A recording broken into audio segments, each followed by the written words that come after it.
સરહદી રેન્જ ભુજના પોલીસ મહાનિરીક્ષક ચિરાગ કોરડિયા સાહેબ તથા પોલીસ અધિક્ષક સાગર બાગમાર સાહેબ પૂર્વ કચ્છ ગાંધીધામમાં સાયબર ફ્રોડના ગુના શોધી કાઢવા તેમજ ગુના બનતા અટકાવવા સૂચના આપેલ તે અન્વયે પોલીસ ઇન્સ્પેક્ટર ડીજી પટેલના માર્ગદર્શન હેઠળ સાયબર ક્રાઇમ પોલીસ દ્વારા ગુનો નોંધવામાં આવ્યો અને તે ગુના કામેના આરોપી એક સંપ થઈ પોતાનો સમાન ઈરાદો બર લાવવા માટે ગુનાહિત કાવતરું રચી કાવતરાના ભાગરૂપે આરોપીઓએ સાથે મળી સેવિંગ તથા કરંટ એકાઉન્ટ અન્ય વિદેશમાં કે ઓનલાઈન સાયબર ફ્રોડ કરતા લોકો સુધી પહોંચાડવાનું નેટવર્ક ચલાવવા પૂર્વ આયોજિત ગુનાહિત કાવતરું રચી આર્થિક રીતે સદ્ધર થવા પોતાનો સમાન ઈરાદો પાર પાડવા માટે અલગ અલગ ગામમાંથી ગરીબ તથા જરૂરિયાતમંદ અને ઓછું ભણેલા લોકોને વિશ્વાસમાં લઈ લોભ લાલચ આપી તેમના નામે ગાંધીધામ તથા આદિપુર ખાતે દુકાનો ભાડે રાખી તે દુકાનમાં બેંક એકાઉન્ટ ધારકોની જાણ બહાર તેમને પ્રોપરાઇટર બનાવી તેમના નામે પેઢી ઊભી કરવા આરોપી ટેક્સ કન્સલ્ટન્ટ મારફતે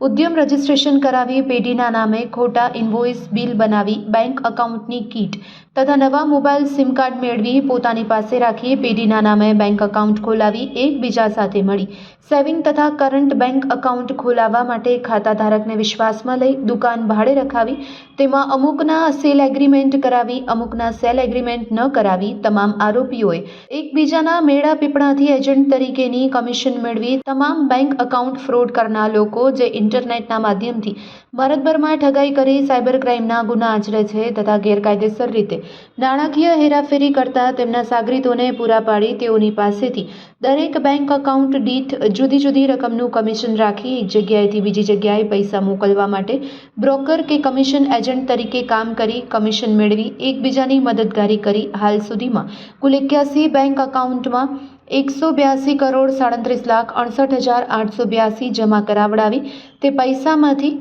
5,532 રૂપિયા ચેક મારફતે આરોપીઓએ ઉપડાવી ફ્રોડની રકમ છે તેમ જાણવા છતાં પોતાની પાસે રાખી તેમજ HDFC બેંક તથા એક્સિસ બેંક અને સાઉથ ઇન્ડિયન બેંક જાના બેંક યસ બેંકમાં પાન કાર્ડ અને આધાર કાર્ડ પરથી કોઈ એકાઉન્ટ ઓપન થયેલ હોય જે તમામ બેંક એકાઉન્ટને સમન્વય પોર્ટલ પર સાયબર ફ્રોડની કમ્પ્લેન છે કે કેમ તે ચેક કરવા સર્ચ કરતા આ મળેલ એકાઉન્ટમાં 74 જેટલી સાયબર ફ્રોડની ફરિયાદ આખા ભારતમાં થયેલ હોવાનું જણાવી જેથી ઊંડાણપૂર્વક તપાસ કરતા આ ખોલાવેલ પેઢીઓ કોના નામે છે તે બેંકમાં તપાસ કરતા બધી પેઢી રાપર આડેસર ભુજ તથા વાંકાનેરના વ્યક્તિના નામે જણાયેલ જેથી બેંકમાં તેના નામે પેઢી ખુલેલ હતી તેમની તપાસ દરમિયાન જણાયેલ કે તે પેઢીધારક વ્યક્તિઓને આ વિશે ખબર જ નથી તેમના નામે ખોટી પેઢી ઊભી કરી કરંટ બેંક એકાઉન્ટ ખોલાવેલ છે અને ભારતભરના વેસ્ટ બંગાળ મુંબઈ તથા તમિલનાડુ દિલ્હી હરિયાણા ઉત્તર પ્રદેશ કર્ણાટક રાજસ્થાન પંજાબ ઉત્તરાખંડ બિહાર તેલંગાણા રાજ્યમાં ફ્રોડ કરનાર લોકો સુધી પહોંચાડવાનું સુઆયોજિત રીતે નેટવર્ક ચલાવતા હતા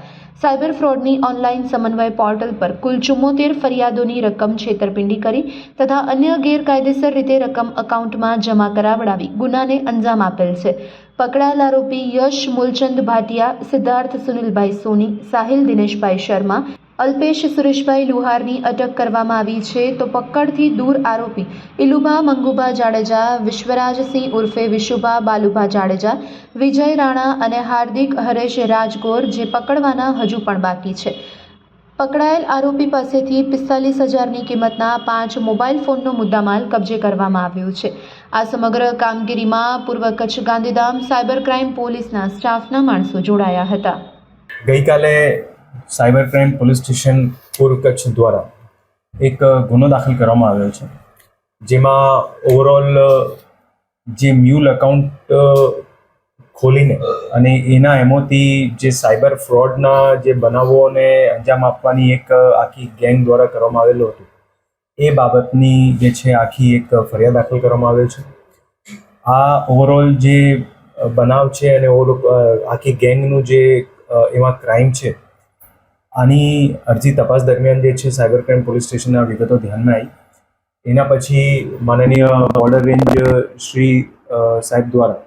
આમાં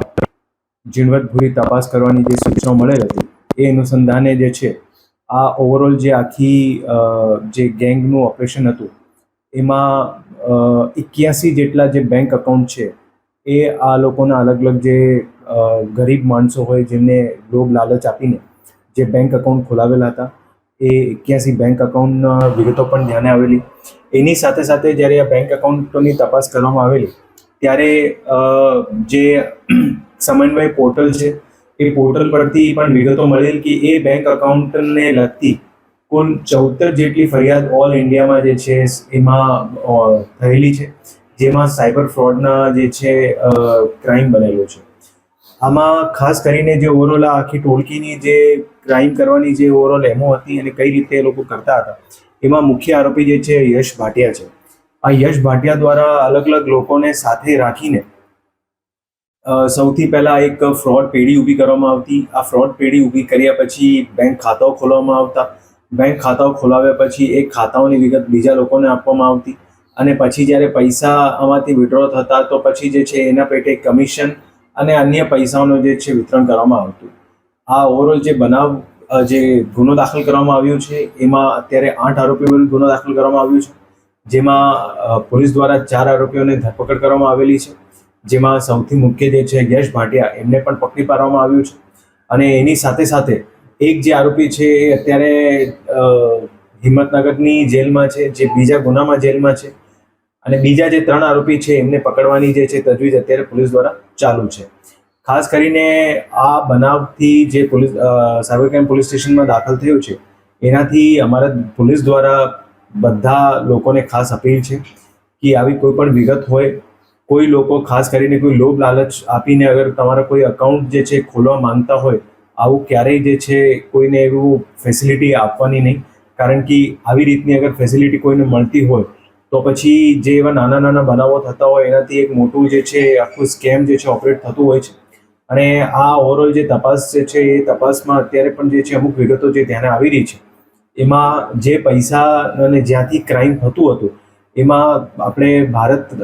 દેશના અલગ અલગ રાજ્યોમાંથી જે છે આખું આ નેટવર્ક જે છે એમાં ઉદ્ભવ થતું હતું, જેમાં વેસ્ટ બેંગોલ, તમિલનાડુ, દિલ્હી, હરિયાણા, ઉત્તર પ્રદેશ એ ત્યાંથી પણ જે છે અલગ અલગ રીતે આ ટોળકી દ્વારા જે છે બીજા લોકોના સાથે રાખીને આમાં આખી ક્રાઇમ કરવામાં આવતું હતું.